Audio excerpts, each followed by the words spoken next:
নবীজির হাদিস নেই যে টুকরা টুকরা হবে কোরআনের গায়ে যারাই হাত দেবে। এর আগে যারাই হাত দিয়েছিল আপনি তাকান, রাশিয়ার দিকে 12 টুকরা হয়ে গিয়েছিল। এই কথা বলছেন না কেন? 1500 বছর আগে আল্লাহর ঘর মসজিদ কাবা শরীফ, এখানে হাত দেওয়ার কারণে এদের পূর্বপুরুষ যারা আব্রাহা, আল্লাহ কাসফিম মাকুল বানিয়ে ফেলেছে। এভাবে যদি অব্যাহত রাখেন ভারত 33 টুকরা হবে আর কয়েকদিনের ভেতরে। পৃথিবীর মানচিত্রে এখন 257টা রাষ্ট্র, আর এই 7টা যদি ভেঙ্গে 7 সিস্টার 7টা রাষ্ট্র হয় কত হবে? হ্যাঁ, 7টা বেড়ে যাবে না? আর আমরা মনে হয় এগুলো যদি আমরা পেয়ে যাই, মালয়েশিয়ার চাইতে আমাদের এই দেশ আরো বড় হয়ে যাবে ইনশাআল্লাহ। আর সেদিকে এগিয়ে যাচ্ছে। ভয় দেখিয়েছিল আমাদের যে না খাওয়িয়ে মারবে, এমন অবস্থা করেছে ওরা। এখন এই যে বিভিন্ন বর্ডার আছে না, পেঁয়াজ আলু পচে পচে নষ্ট হয় আর গালি দেয় দাদারে। ডক্টর মোহাম্মদ ইউনূস, ওনার মাথা না একটা ম্যাগনেট। আপনি দেখেছেন কোন জায়গায় কি করেছে? এগুলোর একটা নিয়ম আছে। আমি আয়াতের ব্যাখ্যায় পড়েছি, এই জন্য যাবো ওইদিকে। হযরত মুসা আলাইহিস সালামের জামানার কথা বলছি, আমি তাফসীর থেকে যেগুলো পড়েছি সেইগুলো বলছি। হযরত মুসা আলাইহিস সালামের জামানার কথা। মুসা নবী আলাইহিস সালামকে আল্লাহ রাব্বুল আলামিন 23 বছর পর্যন্ত ফেরাউনের বাড়িতে লালন পালন করেছিলেন। কত বছর? 23 বছর পর্যন্ত যারা লালন পালন করলেন, এই লোকটা আল্লাহর নবী মুহাম্মদ সাল্লাম 23 বছর একটা অন্যায়, একটা অপমান, একটা অন্যায় অবৈধ কাজের দিকে খেয়াল করে পুরা ফেরাউনের তক্তকে নড়িয়ে দিয়েছিলেন। আপনি তাকান, এই 2024-এ যারা জীবন দিয়ে গেল এদেরও কিন্তু ঠিক এইরকমই বয়স। 5 বছর 6 বছরের ছেলে মেয়েরা ক্লাসে যায়, ওখান থেকে যারা ইন্টারে পড়ে, খুব বেশি হলেও যারা অনার্সে মাস্টার্সে পড়ে, তাদের বয়স দেখবেন 22-23-এর ভেতরে। এক কথা বলেন না কেন? কিছুই বলি না। 18 বছরে আমরা হঠাৎ করে দেখলাম এই 23 বছর 22 বছরের ছেলে মেয়েরা কি এমন অদৃশ্য, কি এমন পেয়েছে, একটা অন্যায় এই শব্দটা সামনে নিয়ে তারা আন্দোলন আরম্ভ করেছিল। মুসা আলাইহিস সালামের সূরা কসসের তাফসীরে পড়েছি, পৃথিবীতে কোন স্বৈরাচার জালেম এদেরকে যদি কেউ হটাতে চায়, সর্বপ্রথম 1 নম্বরে যে কাজটা করা লাগবে তার নাম জ্ঞান অর্জন করা লাগবে। বেলালি ভাই শিবিরের ছেলে মেয়েদের নাম বলছিল, ছাত্রী সংস্থা, ছাত্র শিবির, এমনি বলে নাই। এরা 18 বছর না, বাংলাদেশে 54 বছরই একাধারে। সেই 77 সাল থেকে প্রতিষ্ঠিত হওয়ার পর থেকে সবচাইতে বেশি গুরুত্ব দিয়েছে তারা জ্ঞানকে, এলেমকে। এই জন্য আপনি দেখবেন একেবারে নিচ থেকে উপর পর্যন্ত উঠতে হলে চেহারা দেখে দেয় না, দেখে দেয় তার জ্ঞান গরিমা আছে কিনা। কমপক্ষে 42টা বই পড়া লাগে। কয়টা? এখন আরো বেড়েছে। সাথী হওয়ার জন্য প্রায় 42টা, সদস্য হওয়ার জন্য আমি যখন ছিলাম আমি 72টা পেয়েছিলাম। আপনি চিন্তা করেন, 72টা বই আপনার ক্লাসের বই বাদ দিয়ে এক্সট্রা আপনাকে পড়ে পরীক্ষা দেওয়া লাগবে। এখন 81টা হয়ে গেছে। আমি তো সেই 9 সালের কথা বলছি, ওই সময় 72টা ছিল, এখন 81টা বই পড়া লাগবে। তা যেমন তেমন করে পড়ে আপনি নকল করে হবে না, পরীক্ষা দিয়ে পাশ করা লাগবে ওই বইয়ের উপরে। এতটুকু শেষ করেননি মুসা আলাইহিস সালাম আল্লাহকে বলেছিলেন, রব্বুল আলামিন তুমি যে আমাকে পাঠাতে চাও, ইযহাবি ইলা ফিরআউনা ইন্নাহু তাগা। 23 বছর পরে আমি 23 বছর বয়সে দেশ থেকে পালিয়ে চলে গেলাম, এরপরে ওই দেশ থেকে আবার এসেছি। দেশে আসার পরে তুমি আমাকে ঘোষণা দিলে যে ফেরাউনের কাছে যাও, সে তাগুত হয়ে গেছে। তাগুতের যতগুলো কাজ কারবার আছে আমি 4টা পেয়েছি। এদিকে তাকান, তাগুতের যত কাজ আছে, প্রধান কাজ তাগুতের কয়টা? আরো জোরে বলেন। এক নম্বরে তগুত নিজে আল্লাহর আইন মানে না, অন্য কেউ মানবে, মানতেও দেয় না। আরে 15.5 বছর এটা সবচেয়ে বেশি হয়েছে। নিজেরা তো মানতই না, কেউ একটু মানবে, মানতেও দেবে না। এই কোরআনের আয়োজন করা এটা মুসলমানের ইমানের দায়িত্ব। কারণ বাল্লিগু আন্নি ওয়ালাউ আয়া, একটা বাক্য জানা থাকলে পৌঁছিয়ে দাও, এটা ফরজ। এই ফরজ দায়িত্ব পালন করার জন্যই গত বছর এই দিনে এখানে তাফসির মাহফিলের আয়োজন করেছিল মুহাদ্দিস আমিরুল ইসলাম বেলালী সহ এলাকার মানুষেরা। নাকি লোক দেখানোর জন্য? বলেন বলেন, যে যতটুকু জানবে ওইটা পৌঁছিয়ে দেবে, এটা নামাজের মতো ফরজ। বাল্লিগ দেয়নি, বাল্লিগু বহু বছর। নবীর আদেশ শুধু হামজার প্রতি একা। যেই বিশ্বাস করে আল্লাহ একজন আছে, রাসূলুল্লাহ আমাদের নেতা, তার কাছে যতটুকু পৌঁছাবে ওইটাই সে যেন ছড়িয়ে দেয়, এটা ফরজ। কারণ বিদায় হজের ভাষণে এই দায়িত্ব নবীজি আমাদেরকে দিয়েছেন। আজ যারা উপস্থিত আছো, যারা অনুপস্থিত, তাদের কাছে পৌঁছিয়ে দেওয়া, এটা চলবে ইলা ইয়াউমিল কিয়ামা, কিয়ামত পর্যন্ত। 1500 বছর আগে বলেন তো আমরা কি ওই ময়দানে উপস্থিত ছিলাম? বলেন ছিলাম? 1500 বছর পার হয়ে গেছে, কিন্তু হাদিসটা কি শেষ? এর হুকুম চলবে কতদিন? সুতরাং এখান থেকে কিয়ামত পর্যন্ত যারা আসবে তাদের কাছে পৌঁছিয়ে দেওয়ার দায়িত্ব এখন আমাদের। আর এইটা পালন করার জন্য এই লক্ষ লক্ষ টাকা খরচ করে আয়োজন করেছিল। কিন্তু আমি বাগাসরা এসে প্রায় 7-8 ঘন্টা বসে, আপনারা আসতেই দিলেন না। কি হয়ে যেত? বিএনপির মতো এত বড় দল, জামাতের মতো এত বড় দল নড়াচড়াই করাতে পারে নাই, আর আমি 1-1.5 ঘন্টা বক্তব্য দিয়ে জালেমকে হটিয়ে ফেলবো। কি ভয় ছিল আপনার? সুতরাং এই যে ভালো কাজগুলো, ইবাদতগুলো নিজেও করে নাই, মানুষ যে করবে, করতেও দেয় না, এইটার নাম তগুত। এই তগুত এলাকায় ছিল না, তার মানে বোঝা যাচ্ছে তগুত দেশে ছিল। 2 নম্বরে তগুতের কাজ হচ্ছে, তগুত যেহেতু ফেরাউন, ও বলেছিল দারুনি আকতুল মূসা, আমাকে ছেড়ে দাও, আমি মূসাকে হত্যা করব। সাতক্ষীরাবাসী মূসাকে হত্যা করার জন্য ফেরাউনের লোকজন ছিল না? এক কথা বলে না কেন? আকতুল মূসা, আমি নিজে হত্যা করব মূসাকে। কেন এই কথা বললেন? কোরআনের প্রতিটি শব্দ গবেষণামূলক চিন্তা ভাবনা করে এখান থেকে তথ্য নেওয়া লাগবে। তার তো হাজার হাজার লোক লস্কর ছিল, তার সেনাবাহিনী ছিল, প্রশাসন ছিল, ফাঁসি দিতে পারত। কেন সে নিজে বলল আমি মূসাকে হত্যা করব? আইয়ুবাদদিলা দীনাকুম, আমি আশঙ্কা করছি, ইন্নী আখাফু আইয়ুবাদদিলা দীনাকুম আও আইয়ুযহিরা ফিল আরদিল ফাসাদ, সে আমার রাষ্ট্রের নিয়ম নীতি পাল্টিয়ে দেবে। এই পৃথিবীতে যে সমস্ত স্বৈরাচার সরকার বিদায় নিয়েছে, তাদের আচরণ এই ছিল, তারা যেই দেখতো যে আমার রাষ্ট্রের বিধান যারা পাল্টাতে পারে তাদেরকে আমি নিজে হাতে হত্যা করব। এ বাংলাদেশেও এরকম একটা ঘটনা ঘটেছে মেজর বজলুল হুদার ক্ষেত্রে। এই কথা বলেন না কেন? যারা এ কাজ করেছিল, আমি তখন নিজে জেলে ছিলাম, নিজে ওই জল্লাদ আমারে বলছিল।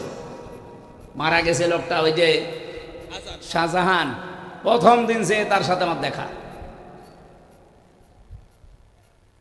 স্বৈর শাসকের বিরুদ্ধে ও যখনই টের পায় যে না এটা একটু ঝামেলা হতে পারে, তখন আর তারা জীবিত রাখে না। তার বাংলাদেশে উৎকৃষ্ট উদাহরণ শহীদ মীর কাশেম আলী। আপনি কি মনে করেন উনি শুধু জামাত ইসলাম করতো, উনি শুধু বিএনপি করতো, এই জন্য ওনারে মেরে ফেলা হয়েছে? না, ওনার মাথা ছিল না, ওনার মাথা ছিল একটা ম্যাগনেট। ইসলামী অর্থনীতিকে পৃথিবীতে প্রতিষ্ঠা করার জন্য যত চতুর্মুখী কাজের আঞ্জাম দিয়েছে এ বাংলাদেশ আজ 54 বছরে এর মধ্যে এরকম আঞ্জাম কেউ দিতে পারে না। অথচ লোকটাকে যাদের ইশারা হোক দুনিয়া থেকে বিদায় করে দিলেন। এরকম মীর কাশেম আলী 100 বছর আর একটা তৈরি হবে? যা তৈরি হয় সব খালি খাই করে, আর উনি শুধু দিয়েছে। এক কথা বলেন না কেন? একটা জিনিসও কবরে নিয়ে গেছে। তার তৈরি করা যত কিছু এখন লক্ষ লক্ষ মানুষের কর্মসংস্থান তৈরি হয়েছে। আপনি ফতোয়াবাজি করেন, আপনি কি বানিয়েছে? সেই ইসলামী ব্যাংক বানিয়েছে, ইবনে সেনা বানিয়েছে, ইসলামী ব্যাংক হাসপাতাল বানিয়েছে। আপনি চট্টগ্রাম বিভাগে যান, বান্দরবন, খাগড়াছড়ি, ওদিকে সিলেট, মৌলভীবাজার, যত কিছু দেখবেন হাজার হাজার লক্ষ লক্ষ মানুষের জন্য তার যে অবদান। আমার নিজে কারারক্ষী এসে বলছিল, কুতুব ভাই যে হামজা ভাই এই লোকটার যেদিন ফাঁসি হবে সেই দিন আমি নিজে, আমারে বলছে এনারে প্রস্তুতি নিতে বলো। আমি যে বললাম যে স্যার আপনার আর বেশি সময় নেই, মাত্র 3 ঘন্টা আছে, আপনি সেজে গুজে প্রস্তুতি নেন, জল্লাদ চলে আসবে। উনি আমারে বলছে এখনো 3 ঘন্টা। আমি 2 ঘন্টা ঘুমালাম, তুমি আমারে 1 ঘন্টা আগে ডাক দিও। দেখলাম ঠিক উনি ঘুমিয়ে গেছে। 1 ঘন্টা আগে ডাকলাম, ঘুম থেকে উঠে উনি গোসল করলেন, ওযু করার পরে এশার নামাজ শেষ করলেন। আমারে বলছে কুতুব ভাই আমি রেডি আছি, আপনি জল্লাদকে ডাক দেন। মনে হচ্ছে উনি শ্বশুর বাড়ি যাবে। আমারও দায়িত্ব ছিল এই লোকটা। আমারে বলছে হামজা ভাই আমি ওই দিন থেকে এখনো পর্যন্ত মিলাতে পারি না যে ওনার 3 ঘন্টা পরে ফাঁসি, ওনার ছেলে ব্যারিস্টার আরমান গুম হয়ে আছে, ওনার স্ত্রী হাসপাতালের বেডে, ওনার লক্ষ লক্ষ দলীয় লোকজন সব পালিয়ে বেড়াচ্ছে জেলখানায়, তো ওনার ঘুম আসলো কি করে? আমি বললাম কুতুব ভাই আপনি বসেন না, আমি বুঝে ফেলেছি। সূরা হামিম সেজদার 30 নম্বর আয়াত আমারে 1500 বছর আগে জানিয়েছে। ইন্নাল্লাযীনা ক্বালু রাব্বুনাল্লাহ সুম্মা ইসতাকামু তাতানাজ্জালু আলাইহিমুল মালাইকা। রব্বুল আলামিন বলেন অবশ্যই যারা এই কথা বলতে পারে আমাদের রব আল্লাহ, আর এর উপরে টিকে থাকে, তাতানাজ্জালু আলাইহিমুল মালাইকা। আল্লাহ কিন্তু তাতানাজ্জালু এটা মজারে দিয়েছেন, বর্তমান ভবিষ্যৎ প্রেজেন্ট ফিউচার, মালাকুন না দিয়ে মালাইকা বহু বচন দিয়েছেন। আল্লাহ পাক বলেন তাদের জন্য আমি আল্লাহ ফেরেশতা লক্ষ লক্ষ ফেরেশতা নাজিল করছি, করব। সুতরাং এই আয়াত 1500 বছর আগে নাজিল হওয়া হলেও এর বিধান কিয়ামত পর্যন্ত থাকবে না থাকবে না? ফেরেশতারা এসে কি বলে? আল্লাহ তাখাফু ওয়ালা তাহজানু, কোনো ভয় নেই, কোনো চিন্তা নেই। কিসের ভয় নেই, কিসের চিন্তা নেই? তোমার চিন্তা হয় যে তোমার এতগুলো মানুষ কাজ করে তোমার প্রতিষ্ঠানে, তাদের কি হবে? তোমার ছেলে আরমান ব্যারিস্টার, একজন সাধারণ ছেলে না, ব্যারিস্টার, সে গুম হয়ে আছে। তোমার স্ত্রী হাসপাতালের বেডে এখন কাতরাচ্ছে মরণের যন্ত্রণায়। তোমার দলীয় লোকজন সব পালিয়ে বেড়ায়। তুমি এখনই যদি ফাঁসির মঞ্চে চলে যাতে তোমার কি হবে, এই চিন্তা এই ভয় আসতে পারে। এই জন্য ফেরেশতারা কানের কাছে এসে বলে আল্লাহর বান্দা ভয় পাবেন না, সবগুলোর দায়িত্ব আল্লাহ নিজে নিয়ে নিয়েছে। ব্যারিস্টার আরমানের দায়িত্ব আল্লাহ নিয়েছিল, এটা তার বাবার কানে ফেরেশতারা শুনিয়েছে, এই কারণে সে এখনো বেঁচে আছে। নাই তো যে জায়গায় ছিল, আমি মাত্র 10 দিন ছিলাম আয়না ঘরে, তাও মিনিটাই। আমাদের তো সাধারণ ভাবে রেখেছিল, তাই আমার 9 দিন মনে হচ্ছে 9 বছর গেছে। আর ওনারে 9 বছর এদিকে 3.5 হাত, এদিকে 1.5 হাত, সামনে টয়লেট দেওয়া, তাও কোনো দরজা নেই, কোনো দেওয়ালও নেই, ওদের সামনে বসে বসে টয়লেট করা।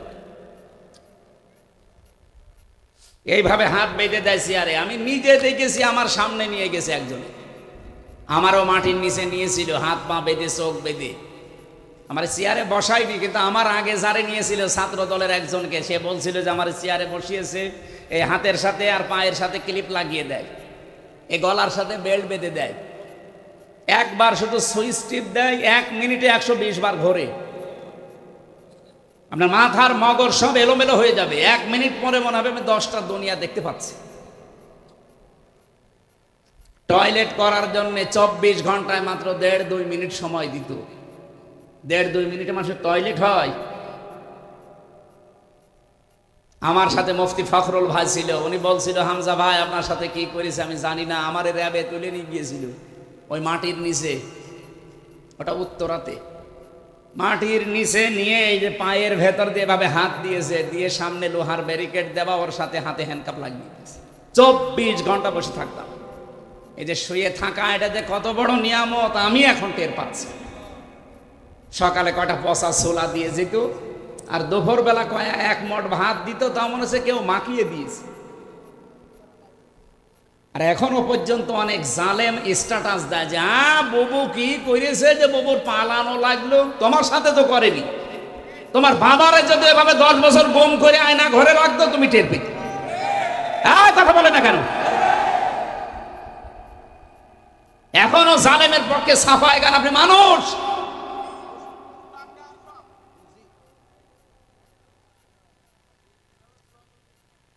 বেলালি ভাই বলছিল না যে ওদের বিচার না হওয়া পর্যন্ত ওদের নির্বাচনে আসা, কিসের নির্বাচন? নির্বাচনই হয় দেশে জায়েজ নেই, আগে ওদের বিচার পুরাটা হবে তারপরে। আমি ভিকটিম তো, আমি নিজে দেখেছি যা করেছে। আমার মা মাতালি তুলে গালি দিত, আরে ভাই আমি নাই দোষ করেছে, আমারে আপনি মারেন, আমার চোখ বেঁধে রেখেছিল, টাঙিয়ে রেখেছিল, যা করেন করেন। আমার মা কি করেছে? আমার মায়ের বাবা তুলে গালি দিলেন আপনি। মাথা থেকে পা পর্যন্ত একটা চুল পরিমাণ জায়গা আমার বাকি নেই যেখানে টর্চার করে না, মানসিক এবং শারীরিক। আমি একটা সাধারণ মামলার আসামি, আর আমারে ফাঁসির কন্ডেম সেলের ভেতরে রেখে 24 ঘন্টা তালা লাগানো।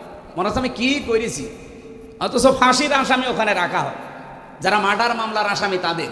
আর আমার মতো একটা কি বলবো মূল্যচুরি মামলাও না, আমার সন্দেহ ভাজন ভাবে ধরেছিল যে হতে পারে। তাই যদি 3 বছর যায়, যাদের ভিডিও ফুটেজ আছে 2724 জন মানুষকে আপনি 24 সালে মেরে ফেলেছেন। আগামী গত বছর তো বাদই দিলাম, শুধু 1 সালে এগুলো সব ভিডিও ফুটেজ আছে না? যিনি হুকুম দিয়েছেন অবশ্যই তাকে এর দায়ভার নেওয়া লাগবে। আমার একটা ঠনকো মামলায় যদি 3 বছর জেল হয়, 2732 জন মানুষ মামলার মার্ডার মামলার আসামি, কতবার তারে ফাঁসি দেওয়া যায় বলে? আয়না ঘরে রাখার দরকার নেই, প্রত্যেকবার ফাঁসি দেবে না জীবিত করবেন, আবার ফাঁসি দেবে, কিয়ামত পর্যন্ত চলবে। আর এখনো পর্যন্ত লজ্জা শরম থাকলে মানুষের কথা বলে যে আমি পাশে আছি, চট করে ঢুকে পড়বো। আপনি মানুষ, বিবেকের ধারণায় তো লজ্জায় মরে যাওয়ার কথা, এ কথা বলে না কেন? আমি হালকা পাতলা পেয়েছি, তাই যদি আমার এমন রাগ হয়, ব্যারিস্টার আরমানের সামনেও যদি পড়ে, ওরে জিন্দা খেয়ে ফেলবে না? সুতরাং যারা লাফাচ্ছেন নির্বাচন না, সংস্কার যখন আরম্ভ হয়েছে, আমরা চাই সংস্কার এদেশে 100% হওয়া লাগবে, তারপরে নির্বাচন। নাই না দিলে ওই আগের মতো আবার দিনের ভোট রাতে হয়ে যাবে। আমার 33 বছর বয়স, 92 সালে আমার জন্ম। 18 বছর থেকে যদি ভোট দিতে আরম্ভ করতাম, আমি 3 বার ভোট দিতে পারতাম, একবারও পারি। তার মানে দেশের নির্বাচন হয়েছে। আমি যে কথা বলতে চাচ্ছিলাম, স্বৈরাচারকে হটানোর জন্য সর্বপ্রথম কি লাগে বলেন তো? হযরতে মুসা আলাইহিস সালাম আল্লাহকে বলেছিলেন রব্বি জিদনি, বলেন না কেন? রব্বি জিদনি ইলমা, হে আল্লাহ তুমি আমার জ্ঞান বাড়িয়ে দাও। শুধু জ্ঞান থাকলে স্বৈরাচারের মোকাবেলা করা যায় না, 2 নম্বরে শক্তি লাগে। কি লাগে?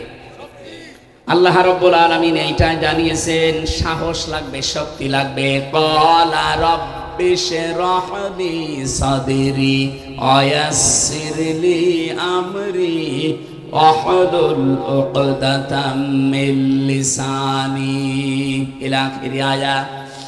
হযরত মুসা এটা চেয়ে নিয়েছিলেন, হে আল্লাহ স্বৈরাচারের সামনে দাঁড়াতে হলে শুধু আমার জ্ঞান দিয়েই হবে না, কারণ জ্ঞানের কথা তারা বুঝবে। বলেন না কেন? না, স্বৈরাচার জ্ঞানের কথা বোঝে না। জ্ঞানের কথা যদি বুঝতো, আমাদের শিক্ষা ব্যবস্থায় তারা আলু ভাজি, ডিম ভাজি, পটল ভাজি দিত না। জ্ঞানের কথাগুলো তারা বোঝে নাই। এই জন্য আমরা এখন চাচ্ছি, যিনি আছেন 2 জন নবীর নাম তার, মোহাম্মদ, ইউনুস, কয়জন? অন্তত 2 জন নবীর নাম নিয়ে আপনি বসে আছেন। শিক্ষা ব্যবস্থায় 96% মুসলমান এই দেশে। আমরা চাই 1 থেকে মাস্টার্স পর্যন্ত 100 মার্কের কোরআন আর হাদিস কম্পালসারি দেওয়া লাগবে। এটা চান না আপনারা? এ বিশ্বে এখনো যদি দাঁড়িয়ে যেতে চান, মাস্ট বি আপনাকে শিক্ষা ব্যবস্থায় পরিবর্তন আনা লাগবে। আমি মালয়েশিয়া ইন্টারন্যাশনাল ইসলামিক ইউনিভার্সিটি, যেটা মালয়েশিয়া, ওখানে গিয়েছিলাম। ওনারা এই পৃথিবীর 1000 বিশ্ববিদ্যালয়ের ভেতরে 66 নম্বরে আছে, আর বাংলাদেশের একটা বিশ্ববিদ্যালয় 1000-এর ভেতরে নেই। এই ডিম ভাজি, আলু ভাজি, পটল ভাজি দিয়ে হবে? গবেষণা করা লাগবে। তারা এক একটা শব্দ নিয়ে গবেষণা করে করে নতুন কিছু তৈরি করে, আর আমরা একটা সইও বানাতে পারি না। আর বানাতে পারি শুধু দলাদলি। ওরা কোরআন শরীফের ভেতর আমি দুইটা আয়াত পড়লে আমার কাছে ভয় লাগে, কারণ এই দুইটা আয়াত বলতে গিয়ে আমার আল্লাহ জানিয়েছেন যে দলাদলি করবা না। ওয়াতাসিমু বিহাবলিল্লাহি জামিআ ওয়া লা তাফাররাকু। কোরআন সবাই মিলে আঁকড়িয়ে ধরো, আল্লাহ কিন্তু ওয়াতাসিমু দিয়েছেন। কেন খোঁজ দিতে পারতেন না? বা খুজু এতে না দিয়ে খুজু দিলে অর্থ হয়ে যেত। শুধু ওয়াতাসিমু দিয়ে আল্লাহ শেষ করে দিতে পারতেন। বিহাবলিল্লাহ দিলেন, আবার জামিয়া দিলেন, আবার ওয়ালা তাফাররাকু। এত শব্দ দেওয়ার দরকার কি? প্রথম শব্দ দিলে তো আমরা বুঝে ফেলতাম। কোরআন কেন্দ্রিক যেখানেই কোনো বিষয় সেখানে মত পার্থক্য করা, দলাদলি করা, এই যে ফতোয়াবাজি করা, এটা হারাম, নিষিদ্ধ। আরেক জায়গায় সূরা শূরা 13 নম্বর আয়াতে আছে আকিমুদ্দিন ওয়ালা তাতাফাররাকু ফি। দিন কায়েমের বিষয় আসলে সেখানে কোনো মতপার্থক্য, দলাদলি, কি কথা বলেন না? এই জায়গায় মতপার্থক্য করা হারাম, এখানেও হারাম। অথচ বাংলাদেশ সহ বিশ্বের বিভিন্ন জায়গায় দেখবেন যত দলাদলি, যত মতপার্থক্য, খালি এই দুই জায়গায়। কোরআনের কাছে আসতে বললে তখন বিভিন্ন ফতোয়া বের করে, আর দিন কায়েমের কথা বললে যত রকমের আজে বাজে ফতোয়া আসে। এমনকি কত মানুষ এই দেশে এখন অলরেডি বলা আরম্ভ করে দিয়েছে কোরআনের সাথে রাজনীতির কোনো সম্পর্কই নেই। আমার এই ছোট্ট মাথা কি আছে এর ভেতরে? কোরআনের ভেতরে নামাজের কথা 82 জায়গায় আপনারা জানেন, আমিও জানি। রোজার কথা মাত্র এক জায়গায় আছে, যাকাতের কথা আছে 82 জায়গায়, হজের কথা মাত্র এক জায়গায়। আর কোরআন দিয়ে রাজনীতি করা লাগবে আল্লাহর জমিনে 918 জায়গায় আছে। আমার ছোট মাথায় যদি 918 জায়গায় পাই, মোশাররফ সাহেব, বেলালী সাহেবের এত বড় বড় মাথা তো আরো বেশি পাবে। আর যারা ফতোয়া দেয় তাদের মাথা দেখেন তো কত বড়। এ দুইজনের মাথা জোড়া দিলে তার চাইতে বড় হবে, আর তারা বলে একটা আয়াতও পায় না। যারা এই কথা বলে, বিশ্বাস করে, সত্যি সত্যি বলছে তারা মুনাফিক হয়ে গেছে। কোরআনের সাথে রাজনীতির সম্পর্ক নেই। তাহলে আলাহুল খালকু ওয়াল আমরু আয়াত কেটে বাদ দিয়ে দেন। ইনিল হুকমু ইল্লা লিল্লাহ আয়াত কেটে বাদ দিয়ে দেন। লিল্লাহি মা ফিস সামাওয়াতি ওয়া মা ফিল আরদ, লিল্লাহি মুলকুস সামাওয়াতি ওয়াল আরদ। এই আয়াতগুলো আল্লাহ খেলা করার জন্য দিয়েছে। এই জন্য আমাদের ঐক্যবদ্ধ হওয়া লাগবে, সাহস বুকে তৈরি করা লাগবে। হযরতে মুসা তিনি সাহস চেয়েছিলেন আল্লাহর কাছে যে আমার বক্ষটা উন্মুক্ত করে দেন। আল্লাহ রাব্বুল আলামিন হযরতে মুসা দোয়া করার পরে দিলেন। আর আমাদের নবী তিনি দোয়া করা লাগে না, আল্লাহ তাকে দিয়ে জানিয়েছেন আলাম নাশরাহ লাকা সাদরাক ওয়া ওয়াদানা আনকা বিজরাক। জোরে বলেন আল্লাহু আকবার। 3 নম্বরে পেয়েছি ঐক্য আর একতা লাগবে। এইটাই 24 সালে ছেলে মেয়েরা দেখিয়েছে। স্বৈরাচারকে সরাতে হলে শুধুমাত্র জ্ঞান দিয়ে, শুধুমাত্র সাহস দিয়েই হয় না। আমরা এই 15.5 বছরে বিভিন্ন রাজনৈতিক দলের মিছিল মিটিং বলেন, শুধুমাত্র মানববন্ধন করবে তাই সাহস নিয়ে দাঁড়াতে পারে নাই। কিন্তু এই মানুষগুলো 24 সালে মাত্র 22-23 বছর বয়স, এরা শুধু দাঁড়িয়ে যায়নি, সাহস নিয়ে শুধু দাঁড়িয়ে যায়নি, এরা ঐক্যবদ্ধ হয়ে গেছে। শুধুমাত্র এদেশে নিষিদ্ধ সংগঠনটা ছাড়া, কোনটা নিষিদ্ধ যেটা হয়ে গেছে সরকারের পক্ষ থেকে এখন, ওইটা ছাড়া বাংলাদেশের সব এক হয়ে গিয়েছিল। এক কথা বলছেন না? আপনি দেখেছেন বিএনপি বলেন, ছাত্র দল বলেন, ছাত্র শিবির বলেন, ছাত্র মৈত্রী বলেন, ছাত্র ইউনিয়ন বলেন, ছেলে বলেন, মেয়ে বলেন, তখন আর কেউ ছিল না, সব এক। কারণ তারা জানে যে স্বৈরাচারকে পৃথিবী থেকে বিদায় করতে হলে এখন আর বিচ্ছিন্ন থাকা যাবে না, সব এক হওয়া লাগবে আগে। আমার মনে হয় আল্লাহ এগুলো তৈরি করে দিয়েছিলেন। 4 নম্বরে সরঞ্জামাদি লাগবে। সরঞ্জামাদি হযরতে মুসাকে আল্লাহ সর্বপ্রথম যেটা দিয়েছিল তার নাম লাঠি। তার নাম কি? আমা তিলকা বিয়ামিনিকা ইয়া মুসা, তোমার ডান হাতে ওইটা কি? ক্বালা হিয়া সায়া, তিনি বললেন লাঠি। এ লাঠি কি শুধু লাঠি? লাঠির ভেতরে এমন ক্ষমতা আল্লাহ দিয়েছিলেন, ফেরাউনের সব কিছুকে ধ্বংস করে ফেলেছিল। সুতরাং আজ এই বাংলাদেশ যদি দাঁড়াতে হয়, লাঠি হাতে নেওয়া লাগবে। এই লাঠি মানে শুধুমাত্র বাঁশের লাঠি না, এমন এমন লাঠি তৈরি করা লাগবে যে লাঠি দিয়ে দেশের সব অন্যায় ঝাঁটিয়ে বিদায় করা যায়। মুহাম্মদ রাসূলুল্লাহর জীবনী পড়ে, রাহিকুল মাখতুমে আছে। উনি মানুষ একজন, ওনার বাড়ি যে অবস্থায় ছিল জীর্ণ শীর্ণ খেজুরের পাতা, কিন্তু বাড়ির সামনে 9টা ঘোড়া বাঁধা থাকতো। কয়টা বলেন বলেন?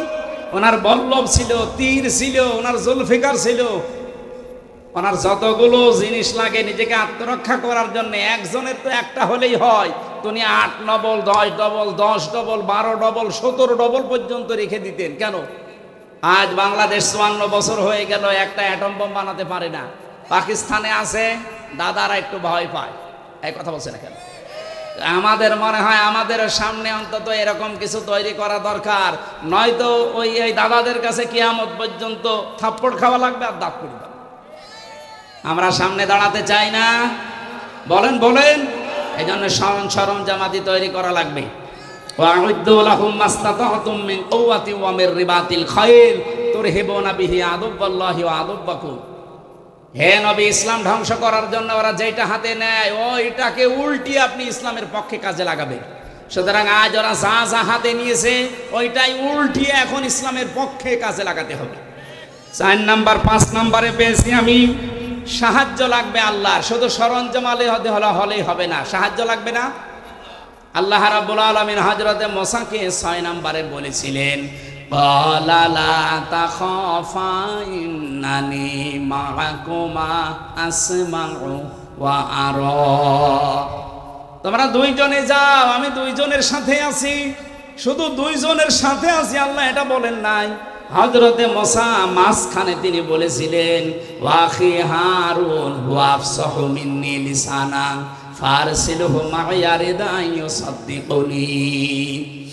সূরা কসসের ভেতরে আছে 24-23 নম্বর আয়াতে হযরতে মুসা বললেন, আল্লাহ আমাকে সাহায্যের জন্য, সহযোগিতার জন্য আমার ভাই হারুনকে দেন। সে মিষ্টভাষী, স্পষ্টভাষী, সে আমার চাইতে অনেক সুন্দর প্রাঞ্জল ভাষায় কথা বলতে পারে। আজ বাংলাদেশে ঠিক ওই 5 নাম্বার কায়দাটা দাঁড়িয়ে গেছে। এখন বক্তাদেরও দরকার আছে না নেই? বলেন বলেন? একামতে দিন কায়েম করার জন্য যারা চেষ্টা চালাচ্ছেন, তাদেরকে সত্য প্রমাণ করার জন্য, তাদের চরিত্র যে আসলে সত্য, তাদের অ্যাক্টিভিটিস, তাদের কাজ কারবার আসলেই যে এই পৃথিবীতে প্রমাণিত সত্য, এদের পেছনে পেছনে বক্তা যারা স্পষ্ট ভাষায় প্রাঞ্জল ভাষায় কথা বলে মানুষকে বোঝাতে পারে। নবীজির পাশে একজন ছিল, তার নাম হাসান বিন সাবিত। তার নাম কি? আমাদের বাংলাদেশে এরকম হাজারো বেলালি দরকার আছে, যারা এই কথাগুলো মানুষের সামনে প্রাঞ্জল ভাষায় একামতে দিন প্রতিষ্ঠা করার পক্ষে হারুন আলাইহিস সালামের মতো কাজে লাগতে পারে। সেই সময় এখন চলছে, আমরা কাজে লাগাতে চাই ইনশাআল্লাহ। আল্লাহ পাক বলেন, মুসা ময়দানে ছেড়ে দিয়ে শুধু আমি আরশে বসে বসে তামসা দেখি না, আসমাউ ওয়া আরা, আমি সব শুনতে পাচ্ছি এবং আমি সব দেখতে পাচ্ছি। সুতরাং এখন আমাদের দেশের যে অবস্থা, এই অবস্থায় আমার আল্লাহ অবশ্যই আমাদেরকে দেখছেন। আমাদের ইখলাস, আমাদের অ্যাক্টিভিটিস, কাজ কারবার এগুলো আরো বাড়াতে হবে। মা বোনেরা যারা এসেছেন, অবাজাদাকা দল্লাং ফাহাদা, আমি এমনি বলি না।